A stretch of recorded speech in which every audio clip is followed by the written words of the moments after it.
दोस्तों, क्या कभी आपने सोचा है कि समुद्र के नीचे भी जीवन होता है? आज की स्टोरी में कुछ ऐसा ही होने वाला है, क्योंकि समुद्र के नीचे की एक खूबसूरत लड़की मछुआरे के जाल में फंस जाती है और बाहरी दुनिया में आ जाती है। कहानी की शुरुआत में सिरक्यू नाम के एक यंग मछुआरे को देखते हैं, जो हर दिन आयरलैंड के तट पर मछली पकड़ने के लिए जाता है। एक दिन उसे अपने जाल में एक यंग लड़की मिलती है। वह उसकी हेल्प करता है और जब वह होश में आती है तो उसे यह देखकर राहत मिलती है कि उसे कोई नुकसान नहीं हुआ। हालांकि वह काफी अजीब व्यवहार करती है और हॉस्पिटल जाने से भी मना कर देती है। यहाँ तक कि उसे अपना नाम भी याद नहीं आ रहा। इससे सिरक्यू उसे भूलने की बीमारी बताता है। वह उसे अपनी पैरालाइज मां के घर ले जाता है और उसे खाने के लिए कुछ सैंडविच देता है और उसे कहता है कि वह कुछ टाइम के लिए यहाँ रुक सकती है और कहता है कि मुझे अपनी बेटी को देखने अभी जाना होगा। एनी अपनी माँ और उसके नए पिता के साथ रहती है और आज उसे लड़की को डायलिसिस के लिए ले जाना है, जिसकी प्रोसेस चल रही है। वह एनी को एक मछुआरे के बारे में एक स्टोरी सुनाता है जिसने समुद्र में एक महिला को पकड़ा था। एनी बताती है कि वह संभवतः एक आकाशीय प्राणी है जिसके बारे में उसने स्कूल में सीखा था। कभी कभी वे तब तक किनारे पर आते हैं जब तक समुद्र उन्हें प्रोसेस के बाद वापस नहीं बुला लेता। सीन यहाँ से कट होता है और सिरक्यू एनी को उसकी माँ के पास वापस ले जाता है, जो उसे मिली न्यू इलेक्ट्रिक व्हील चेयर दिखाने के लिए उत्सुक है। एनी अपने स्टेप फादर को चेयर दिखाती है। उसकी माँ सिरक्यू को उसे डॉक्टर से अपनी बेटी के लिए नई किडनी के बारे में बात नहीं करने के लिए डांटती है। अगली सुबह सिरक्यू को वह लड़की नदी में कपड़े धोते हुए और एक डिफरेंट लैंग्वेज में गाना गाते हुए मिली। लड़की उससे पूछती है कि क्या वह भी उसके साथ मछली पकड़न चल सकती है। सिरक्यू हाँ कहकर उसे अपनी नाव में चढ़ने देता है। रास्ते में वह उससे कहती है कि उसका नाम ओनिन है, जिसका मतलब है कि वह जल्दी पानी से बाहर आ जाएगी। सिरक्यू की नाव लोबेस्टर मछली पकड़ने के लिए रुकती है, लेकिन चेक करने पर टोकरियां खाली निकलती हैं। लेकिन तभी ओनिन एक ऐसा सॉन्ग गाना शुरू करती है जिसे सिरक्यू ने पहले कभी नहीं सुना था और अचानक हर टोकरी केकड़ से भर जाती है। वह उसे टोकरियां बाहर निकालने में हेल्प करती है और सरप्राइज हो जाती है जब वह देखती है कि सिरक्यू छोटे और एक्स्ट्रा जीवों को वापस समुद्र में फेंक देता है। हालांकि वह उसके साथ मार्केट में जाने से साफ इनकार कर देती है। वह आश्चर्यचकित खरीदारों को माल बेचता है और एक शॉप से एक ड्रेस खरीदता है। फिर वह एनी को स्कूल से लेने जाता है। घर के रास्ते में वह स्टोरी जारी रखता है जिसका टाइटल है मछुआरा और समुद्र से आई लड़की। वह उससे कहता है कि वह मछलियों के लिए गाना गाती है और वह उन्हें पकड़ लेता है। वे दोनों इससे बहुत खुश हैं। एनी सोचती है कि यह एक सपना है, क्योंकि सब कुछ उसके सपने सच होने जैसा लगता है। इसके अलावा कोई भी नहीं जानता कि किस लैंग्वेज में गाती है। सिरक्यू अपनी बेटी को छोड़ने के बाद वापस लौटता है और यह ध्यान नहीं देता कि जिज्ञासु लड़की उसका पीछा कर रही है। जब वह घर पहुंचता है तो ओनिन को कुछ कपड़े और खाना देता है। लड़की अपने पिता को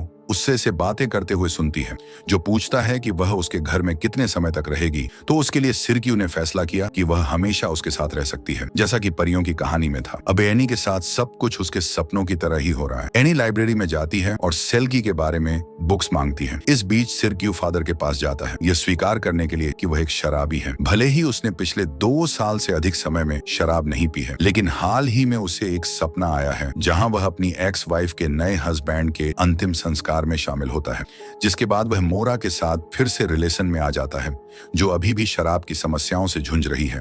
फादर उसे एक मनोवैज्ञानिक से मिलने की सलाह देता है, लेकिन सिरक्यू उनसे कहता है कि यह उसकी प्राइवेट बात है और उसे यह भी बताता है कि उसने अपने जाल से एक महिला को पानी से बाहर निकाला है और अब वह उसे बाकी सभी लोगों से छिपा रहा है। फादर ने उसे सामूहिक रूप से आने के लिए कहा, क्योंकि कोई दूसरा रास्ता नहीं है। वह उसकी हेल्प कर सकता है। इस बीच एनी सेल्की के बारे में कहानी का अध्ययन कर रही है। दूसरी ओर ओनिन कॉटेज को साफ करती है और फिर सिरक्यू द्वारा लाई गई नई वस्तुओं की जांच करती है। वह विशेष रूप से फिशनेट स्टॉकिंग से आकर्षित होती है, जिसे वे एक हाथ से फैलाती है। अगले दिन एनी अपने दादी के पुराने घर में जाती है और ओनिन को तैरते हुए देखती है। लड़की साहस पूर्वक किनारे पर आती है और जोर से कहती है कि वह मछुआर और सेल्की के बारे में पूरी स्टोरी जानती है और सेल्की कोई परी नहीं है। एनी उसे अपनी बीमारी के बारे में बताती है और उसे ठीक करने के लिए कहती है, लेकिन ओनिन को जादू नहीं आता और वह कहती है कि लड़की बहुत सारे प्रश्न करती है, लेकिन ओनिन को जीवंत और सीधा बच्चा पसंद है। एनी उसे हमेशा सच बोलने के लिए कहती है, अन्यथा उनकी दोस्ती का कोई मतलब नहीं है। वह इस बारे में बहुत उत्सुक है कि पानी के नीचे क्या है, क्या यहाँ से बेहतर है या यहाँ से बदतर है।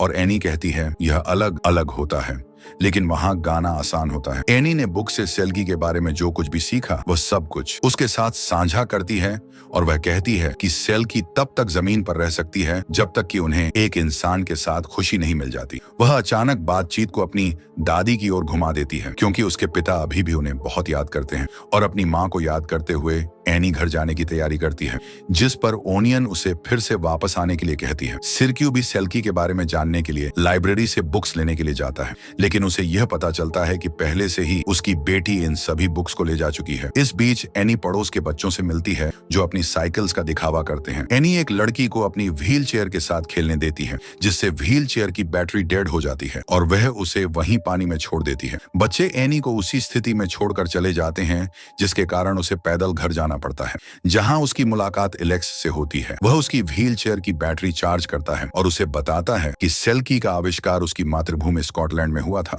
लेकिन लड़की इस बात पर जोर देती है कि ओनिन एक अलग भाषा बोलती है। इस बीच सिरक्यू ओनिन को खाड़ी के बीच में एक फोर्टन पर पाता है और उसे अपनी नाव पर ले जाने की पेशकश करता है। वह उसे टिलर पकड़ने के लिए कहता है, लेकिन जब गश्त नाव तेजी से आगे बढ़ती है तो ओनिन छिप जाती है और अपने पैर से नाव चलाती है। सिरक्यूज उसे यह कहते हुए चिढ़ाता है कि तुम अपने पैरों के साथ ठीक से काम कर रही है।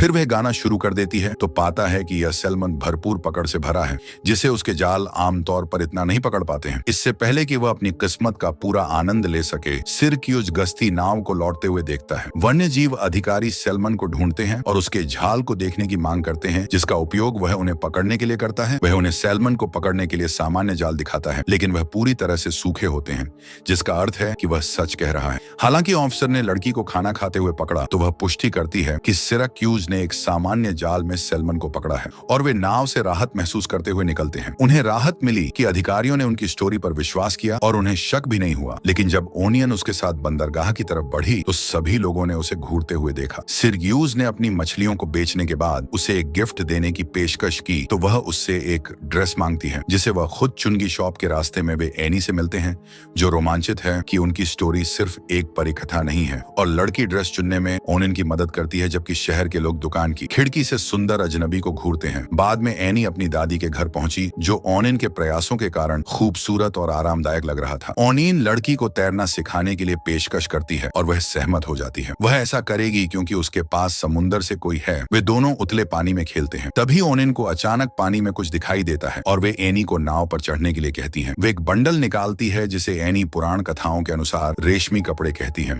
अगर वह इसे जमीन में दबना है तो वह 7 साल तक जमीन पर रहने में सक्षम होगी। एनी कहती है कि बेशर्त उसका समुद्री पति उसे खोजने के लिए यहाँ आया है।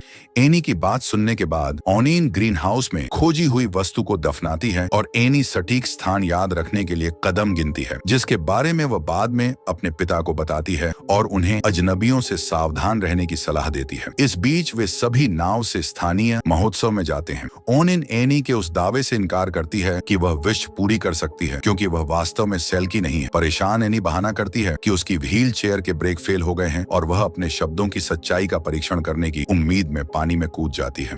ओनिन उसे बचाने के लिए उसके पीछे कूद पड़ती है और लड़की को उसके पिता द्वारा सतह पर खींच लिया जाता है। सिरक्यू एनी को घर ले जाता है और उसे मोरा और एलेक्स को सौंप देता है। बाद में सिरक्यूज ओनिन को बताता है कि व्हील चेयर के ब्रेक ठीक से काम कर रहे हैं। एनी तो पानी के नीचे सांस लेने की अपनी क्षमता का परीक्षण कर रही थी। फिर उसने उसके सामने कबूल किया कि वह शराब पीता था, लेकिन एक दिन वह ट्रेवल करके लौटा और पाया कि एनी की माँ अपने बेहोश बच्चे के बगल में सो रही थी। उन्होंने लड़की को बचाया और उन्होंने फैसला किया कि उनमें से एक को हर समय उसके साथ रहना होगा। इस बीच मोरा एनी को बताती है कि एक काले बालों वाला अजनबी उसकी तलाश कर रहा है और मछुआरे की गर्लफ्रेंड की भी तलाश कर रहा है, जिसके कारण लड़की को बुरा सपना आता है। इस बीच सिरक्यूज और ओनिन अतरंग पलों का आनंद लेते हैं। बाद में वो फादर के सामने यह एक्सेप्ट करने के लिए जाता है कि उसने पिछली रात ओनिन के साथ पाप किया था और अब वह उसके भाग्य से डरता है, क्योंकि वह लंबे समय से सर्वश्रेष्ठ होने की उम्मीद खो चुका है। वह जानता है कि कुछ अद्भुत या भयानक होगा और वह इन दोनों से डरता है। बातचीत के बाद मछुआरा बाहर निकलता है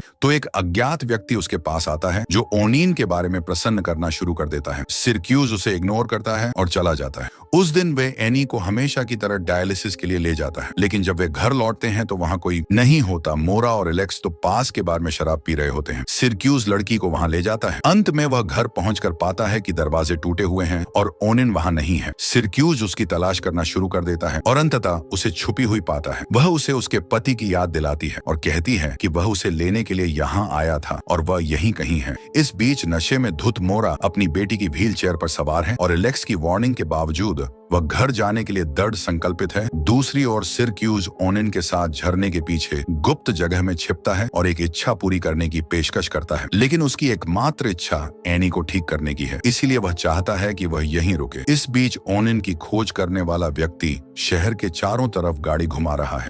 तभी नशे में दूत मोरा द्वारा चलाई जा रही कार से टकराकर दुर्घटनाग्रस्त हो जाता है। एलेक्स गाड़ी से बाहर गिर जाता है। हालांकि एनी सीट बेल्ट लगाने में कामयाब हो जाती है, लेकिन फिर भी उसे चोट आती है। सिरक्यूज और ओनिन कार को पहचानते हैं तो सिरक्यूज जोर से चिल्लाता है और मेडिक्स की ओर दौड़ता है, क्योंकि वे एनी को स्ट्रक्चर पर लेटाकर ले जा रहे होते हैं। बाद में वे लड़की से मिलने हॉस्पिटल जाता है तो उन्हें पता चलता है कि एनी एलेक्स की तत्काल किडनी ट्रांसलेट करवाई जा रही है, जो भाग्य से एक समान थी। इस बीच अज्ञात व्यक्ति हॉस्पिटल में ओनिन से मिलता है तो उसे आश्चर्य होता है कि वह उनकी भाषा बोलती है, क्योंकि उनमें से कोई भी यहाँ का नहीं है। समुंदर ने उसे बाहर निकाल दिया था, लेकिन यह उनकी दुनिया नहीं है। महिला उसे उसके बिना ही वापस लौटने के लिए कहती है। अगली सुबह एनी उठती है और तुरंत पूछती है कि ओनिन कहाँ है। सिरक्यूज ने उसे आश्वस्त किया कि वे जल्द ही उससे मिलेंगे। कुछ समय बाद एलेक्स का अंतिम संस्कार समारोह होता है। मोरा उसकी अस्थियां समुद्र में बहाती है और उसे पछतावा होता है कि वह इस घटना के लिए अपने एक्स हस्बैंड को दोषी नहीं ठहरा सकती। वह उसे एनी को ले जाने के लिए कहती है और मांग करती है कि वह ओनिन से छुटकारा पाले, और वह अपने एक्स हस्बैंड को ड्रिंक करने के लिए मजबूर करती है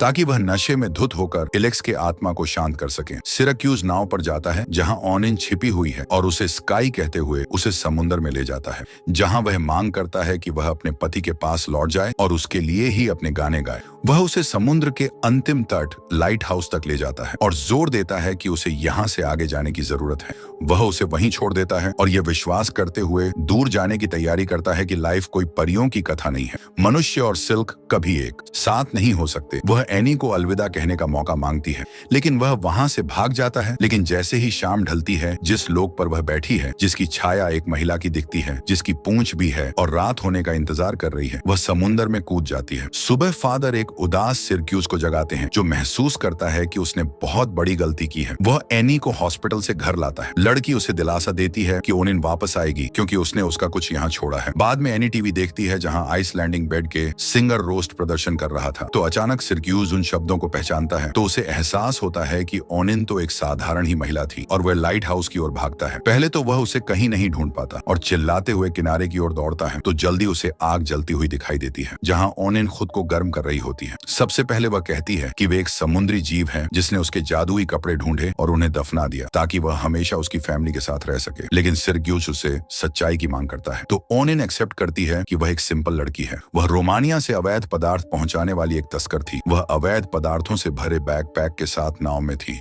तभी पुलिस वालों ने उन्हें घेर लिया तो उसके साथी ने उसे पानी में फेंक दिया, क्योंकि वह खुद तैर नहीं सकता था। लेकिन वह तब तक तैरती रही जब तक तैर सकती थी।